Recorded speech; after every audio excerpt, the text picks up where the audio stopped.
Okay, the purpose of this video is to give you a little more help on clustering in Tableau and the concept of clustering in particular. So we have this video right here. This is the Tableau company produced video and the data set that they, or the workbook they use to walk you through clustering that classic flower data set. I want you to use this data set right here, the bike buyers data. Download that one and let's open it in Tableau, and I'm going to walk you through the process I would use to perform cluster analysis. So open Tableau, let's connect to a file. I think mine is in downloads here, right here, bike buyers. Okay, let's get this numeric worksheet in here. So we have people who have come into our bike shop. We surveyed them, both the people who did and didn't purchase a bike. A bunch of these columns I've converted to numeric so that we can use them in a cluster analysis. For example, dichotomous variables like whether or not they purchased a bike into a 0 or 1 and other things like that. Now, Tableau, the type of cluster analysis it uses is a Kmeans with a Euclidean distance measure. Now, there are some limitations of this. It's one of the most common distance measures and one of the most common clustering algorithms out there across a wide variety of ranges, but it's not perfect in every context. And you'll see an example of that here. So let's start by grabbing two measures. Let's use, how about age and cars. Okay, now what it does, because they're both measures, it's going to automatically give us a scatter plot. And because they're both measures, the default function it performs on them is a sum, which gives us one circle, the sum of everyone's age. So since we have 1,000 records, that actually gives us an average age right here of 44-ish.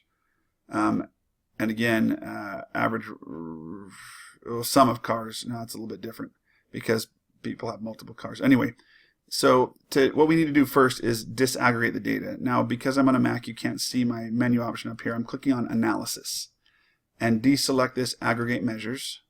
And then this plots each individual record here for us. You know, I think I like children better than cars. Let's put children up there. So the reason why it looks chopped up like this is because while age is a much more continuous variable, children is not. You can't have 1.5 children, so all the points fall along ordinal values instead of being continuous all the way through. But that's okay.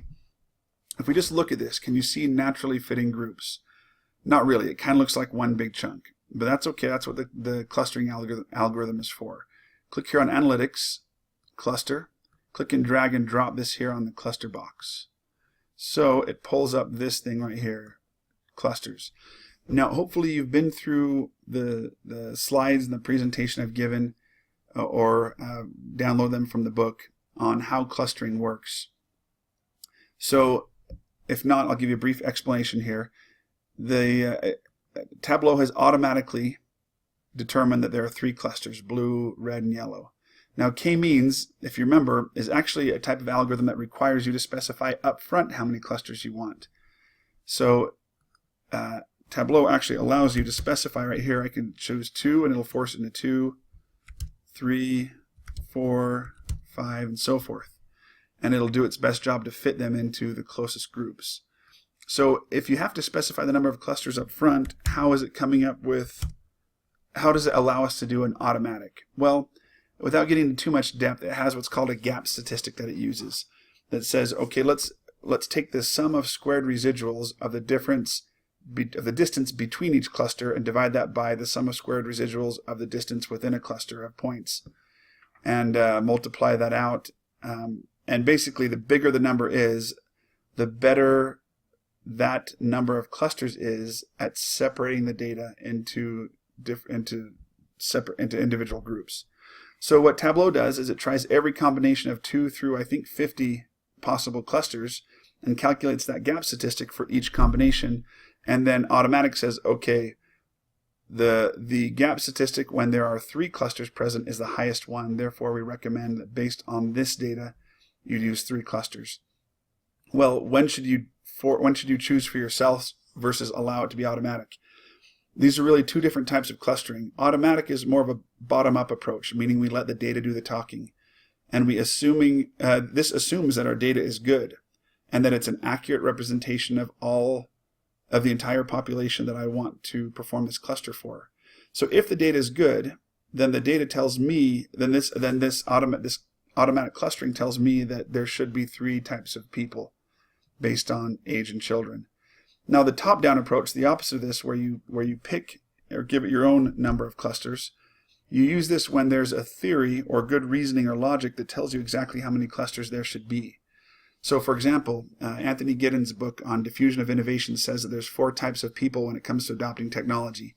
There's the early adopters, the early majority, the late majority, and I think like the really late adopters, something like that. Basically, that says there's 4 types of people, and therefore when it comes to dividing people up across different types of technology adoption, there should be 4 clusters. That top-down approach, if I analyze my data based on the variables relevant to that theory, and it comes up with 3 instead of 4 when I use automatic, that tells me one of 2 things. Either A, my theory's wrong or no longer applies, or B, the data that I'm using is not an accurate representation of the entire population that theory is based on. So you have to be careful and take those things into consideration. First question, is my data good? Is it a random sampling, or is it the entire population? If so, then I would let the Tableau choose automatically the number of clusters. If not, if I'm not sure that my data set is a good representation of everyone, even though my measures could be right, even though the variables I'm including could be right, if it's not an accurate representation of the entire population, then I would try to use some theory that tells me how many clusters there should be. Anyway, let's move on. So in this case, let's assume there's no theory that says how many clusters of bike buyers there should be. So we're going to let the data do the talking, and we're going to assume our data is good, and it's come up with 3 clusters. What do I do next? Well, back here on data, I have a lot of other options. Okay, let's start bringing more variables or more measures into my cluster analysis. So income. All right, now it's gone down to 2 clusters. Actually, let me take income out first and show you something else. Click on the drop down of this pill right here and go to describe cluster. This says, okay, here's some details. Let's not worry about these sum of squares, but it says here's how many clusters you have, here's how many cases you have.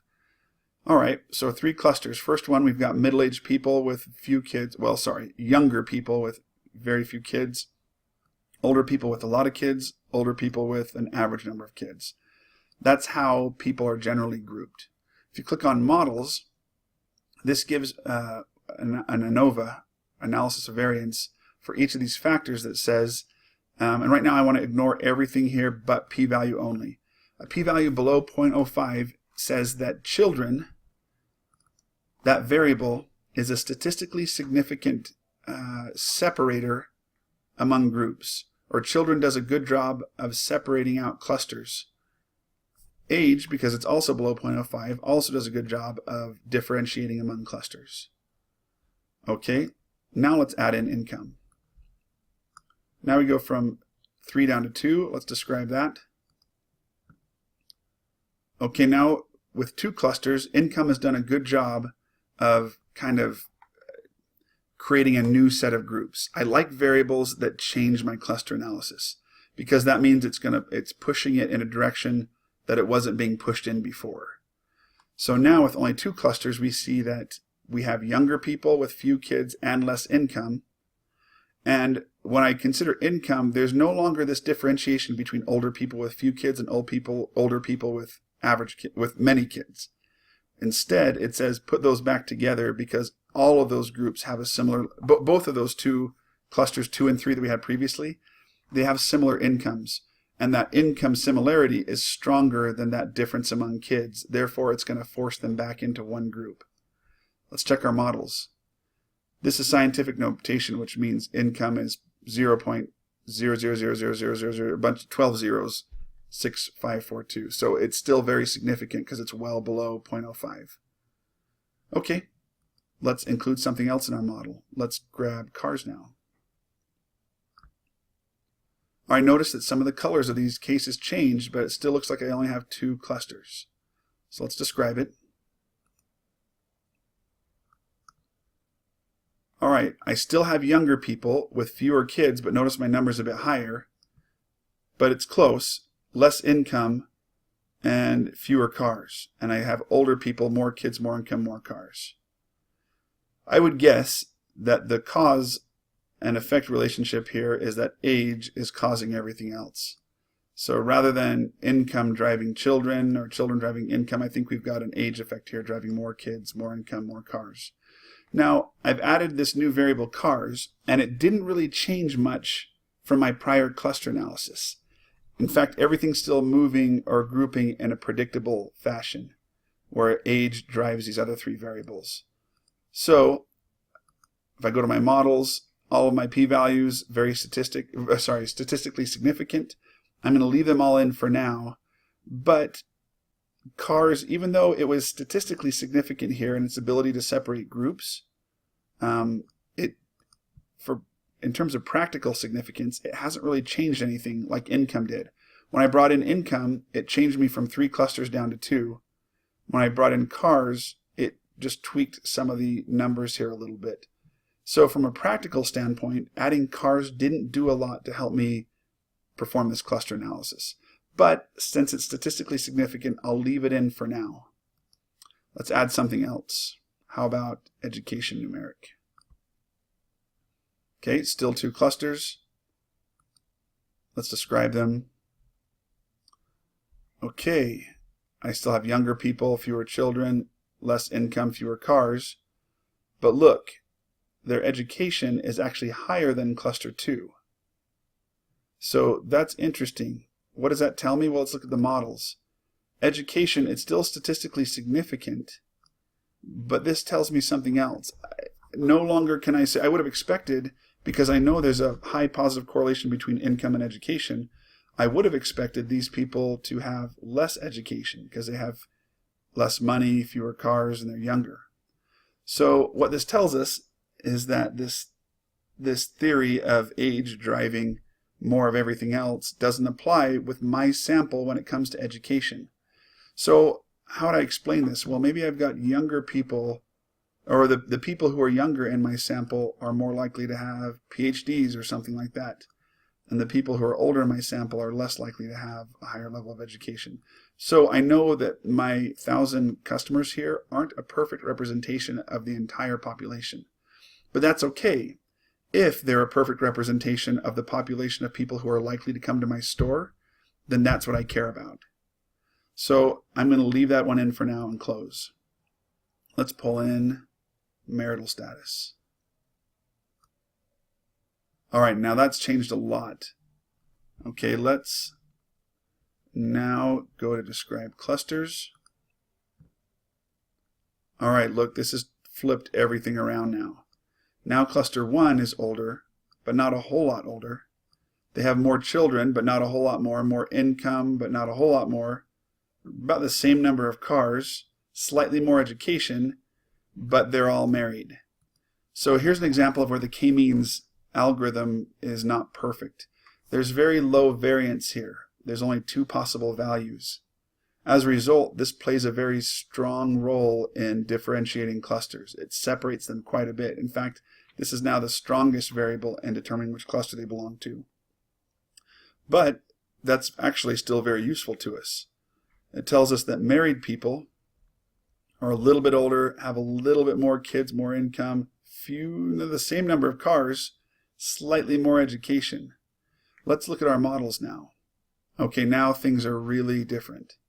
Marital status, like I said, because it's got this low variance and only 2 values, it's the strongest differentiator of groups. Age, still statistically significant, even though the difference is smaller than it used to be.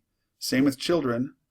Income is barely significant. Education's barely significant. It's just both of them are only a little bit below 0.05, and cars is not significant at all. Well, that makes sense now because I look at cars. That's the one with the smallest difference between them. So I'm going to remove cars. Pull it out, drop it right here, redo it. All right. Looks like not a whole lot has changed. It's pretty close. It's still dividing it by marital status first. And these numbers are the same, or pretty close too. I think for simplicity, I think we could actually remove both income and education. And the reason why is I think the variance or the separating apart of clusters is happening primarily among age and children and marital status. And I don't get a whole lot more value by removing these. And the way I can tell is if I take out education and income and describe my cluster, I can see that my values are still the same. So including those doesn't do a whole lot of good. So one possible solution is to leave my cluster with these three variables. Another possible solution would be to say, okay, you know what, marital status, because it's dichotomous and it's playing too big of a role, I'd rather not include that one, and I'd rather keep education and income back here in the model. And instead, let's include something like commute distance. That's not going to be this, because commute distance is, it's got more variance in it than marital status. Let's see what that does. Okay, now we're back to cluster 2 being a bit older, a little more children, less education like we saw before, but more income, and interestingly, a much higher commute distance. Whereas cluster 1 is much lower. So these are people with more education, less income, fewer children younger, maybe living closer into the city or something. I think what I would do with this data set is I would leave out anything that's dichotomous, and will rather, once we calculate this cluster, we'll create some charts that look at these across each dichotomous variable. So is there any other non-dichotomous variable I haven't included? Genders, dichotomous, education, I've got that, I've got that, I've got that. No, I'm going to leave it like this. What I want to do next is save, oh actually before I do that, I better check and make sure they're all significant. I think I forgot to do that. All significant. Education, that's still very significant, just so you know, but I think there's a lot of overlap between education and income. It's not necessary. You can go either way on this. I think I'll just go ahead and leave it in since it is significant. Okay, what we need to do next is save the cluster analysis as a new dimension that we can use in new charts. But the problem is if I try to drop it back in here, it won't save. Just got rid of it entirely. How come? Well, there's a silly rule in Tableau. Go back here. Actually, no, let's just undo what we did. There's a silly rule in Tableau that I can't save this back into my dimensions if I don't include each of the variables in my cluster analysis in this chart. All right, fine. So let's grab education, throw it into one of these. Let's grab income. Oh, I know I've already got it. No, I don't have income. Put that in one. And then commute distance. Put that in here. All right, now that I've got all of them in here, I don't really care about this chart. I'm just going to call this as my cluster chart. Now I'm going to take this, and now I can drop it back in here as a new variable. And I'm going to call this, whoops, my cluster variable. Beautiful.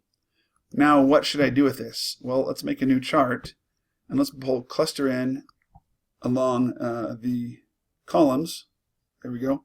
And let's pull something interesting like, most importantly, the one we care about is purchase bike. How do they compare? All right, cluster 1 are my people who are much more likely, well, more likely. I can't say much more. This doesn't tell me a statistically significant difference. That's something we'll save for another day, but it looks like they buy more bikes than cluster 2. Cool, let's make another chart. That's a great finding. Let's pull cluster in again. Let's see how they compare in terms of, how about gender? Okay, cluster 1 are more likely to be gender 1 than, and honestly in my data, I don't remember how I did that. I think I made gender number 1 female, but we can look at the data to find out for sure. See here where it says gender numeric. Somewhere I've got there, genders right now. Oh, there we go. Male 0, there we go, female 1. So the way I interpret this one is that because it's higher, actually I should average it. Well, it doesn't matter if it's summed or, no, I do need to average it. There we go. So 52% of cluster 1 is female, 45.6% of cluster 2 is female. That's how I interpret that. So here, this is an example of how I would perform cluster analysis. It's an iterative process where I keep trying different combinations of variables, and then also how I would save it back into my dimensions and use it in some new charts.